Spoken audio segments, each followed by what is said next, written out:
ദേവസ്വം ബോർഡിന്റെ പരിപാടിയായാലും സർക്കാരിന്റെ പരിപാടിയായാലും ആഗോള അയ്യപ്പ സംഗമം എന്തിനാണെന്ന് വ്യക്തമാക്കണമെന്ന് പറയുകയാണ് കെ മുരളീധരൻ. പരിപാടി ഇപ്പോൾ നടത്തുന്നതിന് പിന്നിൽ എന്താണ് ഉദ്ദേശം എന്ന് കൂടി വ്യക്തമാക്കണം. 9 വർഷം കൊണ്ട് തോന്നാത്തത് ഇപ്പോൾ തോന്നിയത് എന്തിനാണെന്നുമാണ് കെ മുരളീധരന്റെ പ്രധാനപ്പെട്ട ചോദ്യം. ഇപ്പോൾ നടത്തുന്ന അയ്യപ്പ സംഗമം ടൂറിസ്റ്റുകളെ ആകർഷിക്കാൻ വേണ്ടിയിട്ടുള്ളതല്ല. ശബരിമല അയ്യപ്പൻ ടൂറിസത്തിന്റെ ബ്രാൻഡ് അംബാസിഡർ ആണോ? ഈ പരിപാടി സ്പോൺസർ ചെയ്യുന്ന വ്യക്തികൾ ആരാണ്? ദേവസ്വം ബോർഡിന്റെ കയ്യിൽ പണമില്ല. സംഗമം നടത്തുവാനുള്ള സാമ്പത്തിക ശേഷി എങ്ങനെ വന്നു? അയ്യപ്പന്റെ സ്വർണം മോഷ്ടിച്ച് നടത്തുന്ന പരിപാടിയിൽ പങ്കെടുത്താൽ ശാപം കിട്ടുമെന്നും മുരളീധരൻ പറയുകയാണ്.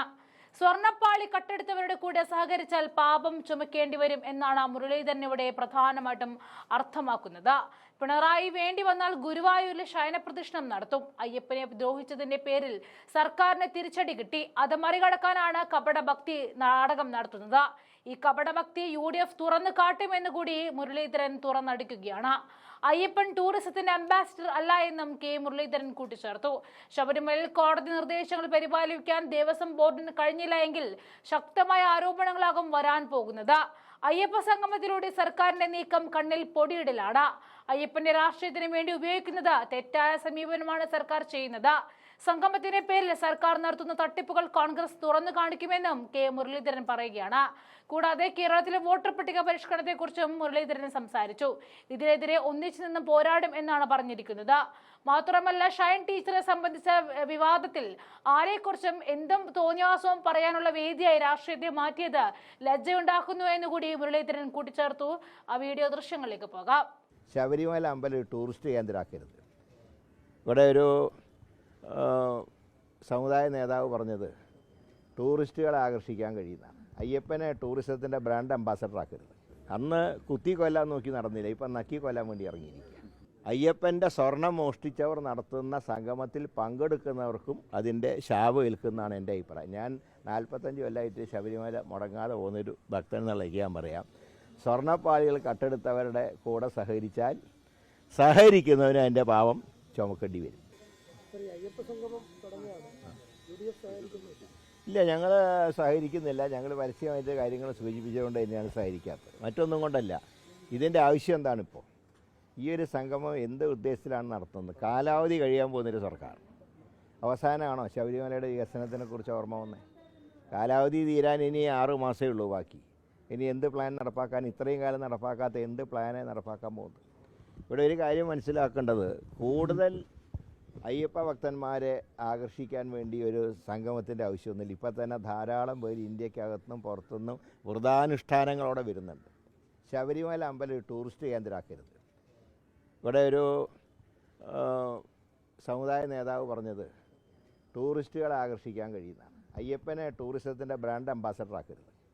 അവിടെ പരിശുദ്ധമായിട്ട് ദർശനം നടത്തേണ്ട ഒരു വേദിയാണ് ശബരിമല എന്ന് പറയുന്നത്. അവിടെ മുമ്പ് ആചാരാനുഷ്ഠാനങ്ങൾ ലംഘിക്കാൻ സർക്കാർ ശ്രമിച്ചു. അന്ന് സാധിക്കാത്ത കാര്യം ഇപ്പോൾ ടൂറിസത്തിൻ്റെ മറവിൽ നടപ്പാക്കാനാണ് സർക്കാർ ശ്രമിക്കുന്നത്. അന്ന് കുത്തി കൊല്ലാൻ നോക്കി നടന്നില്ല, ഇപ്പം നക്കി കൊല്ലാൻ വേണ്ടി ഇറങ്ങിയിരിക്കുക. ഇത് ഈ രാജ്യത്തെ ഭക്തജനങ്ങൾ തിരിച്ചറിയും.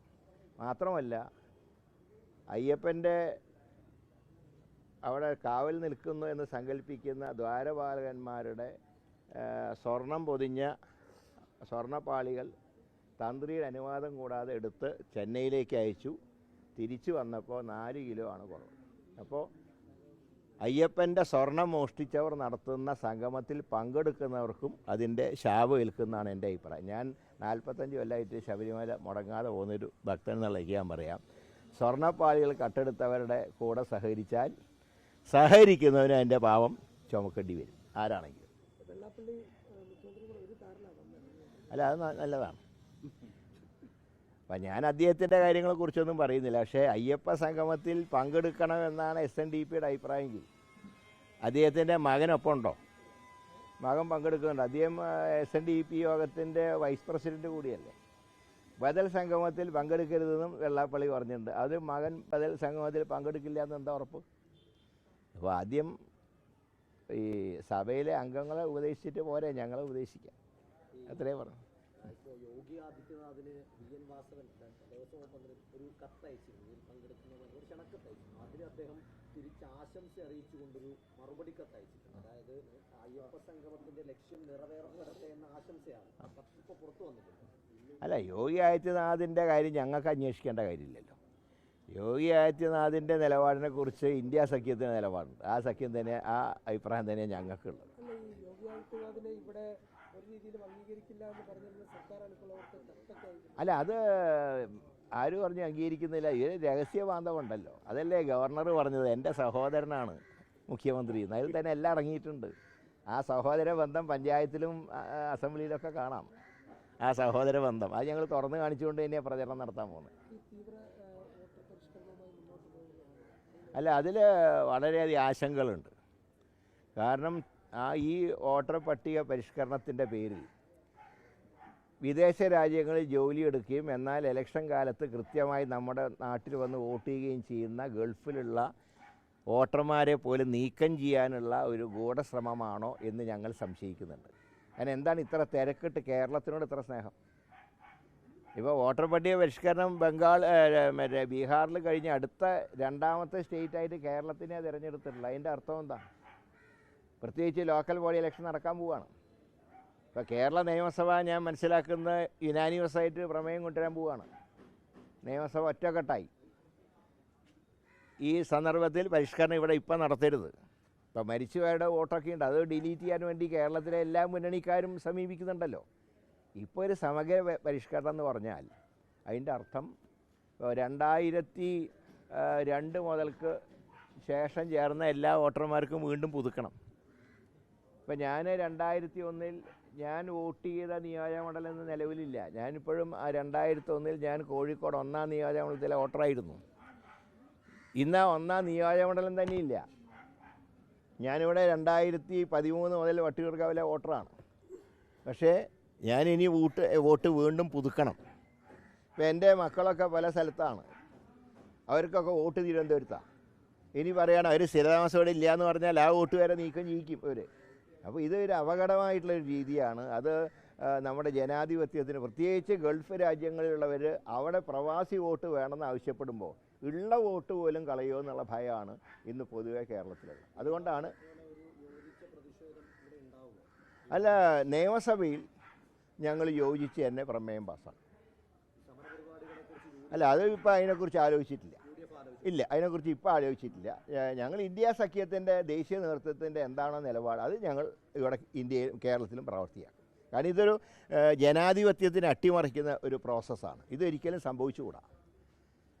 ഒരു ബീഹാർ മോഡലും മഹാരാഷ്ട്ര മോഡലൊക്കെ കേരളത്തിൽ ആക്സെപ്റ്റ് ചെയ്യാൻ നിന്നാൽ അത് വളരെയധികം ദോഷവും ഉണ്ടാകും. ഇപ്പോൾ തന്നെ വോട്ട് ചോരി ഇപ്പോഴാണ് പുറത്തു വന്നത്. തൃശ്ശൂർ നേരത്തെ പുറത്തു വന്നു ഈ കാര്യം. അപ്പോൾ കേരളം ഒരിക്കലും നമ്മൾ വിചാരിക്കേണ്ട ഇതൊന്നും കേരളത്തിനെ ബാധിക്കില്ല. എന്തും ചെയ്യാൻ കേന്ദ്രം ഭരിക്കുന്നവർ തയ്യാറെടുത്ത് നിൽക്കുക. അതുകൊണ്ട് വളരെ കെയർഫുള്ളായിട്ട് നീങ്ങേണ്ട ഒരു സാഹചര്യമാണ്. എല്ലാ ജനാധിപത്യ മതേതര കക്ഷികളും ഒരുമിച്ച് നിൽക്കണം ഇക്കാലത്ത് എന്നാണ് കോൺഗ്രസിൻ്റെ അഭിപ്രായം. ഉണ്ട്, അതിൽ പാർട്ടിയുടെ പ്രതിനിധികളൊക്കെ പങ്കെടുക്കുന്നുണ്ട്. ഞങ്ങൾ നിലപാട് അറിയിക്കും. അല്ല, രാഷ്ട്രീയത്തിന് ഞാൻ പറയാം, രാഷ്ട്രീയത്തിനെ രാഷ്ട്രീയമായി കാണുന്നതിന് പകരം ഒരു പുതിയ വൃത്തികെട്ട സംസ്കാരം ഇവിടെ തുടങ്ങിയിട്ടുണ്ട്. ആരെക്കുറിച്ചും അധിക്ഷേപം, അത് രാഷ്ട്രീയത്തിന് ഭൂഷണമല്ല, പൊതുരംഗത്ത് ഭൂഷണമല്ല. ആർക്കെതിരായിട്ട് ചെയ്താൽ അതിനോടൊരു ശതമാനം യോജിക്കുന്ന ഒരാളല്ല ഞാൻ. എന്തൊക്കെ വിഷയം ഞാൻ പറയുന്നത്, ഇങ്ങനെ അധിക്ഷേപം നടത്തുന്ന ഇപ്പോൾ പലർക്കെതിരായിട്ടും നടത്തുന്നുണ്ട്, ടീച്ചർക്കെതിരായിട്ട് മാത്രമല്ല.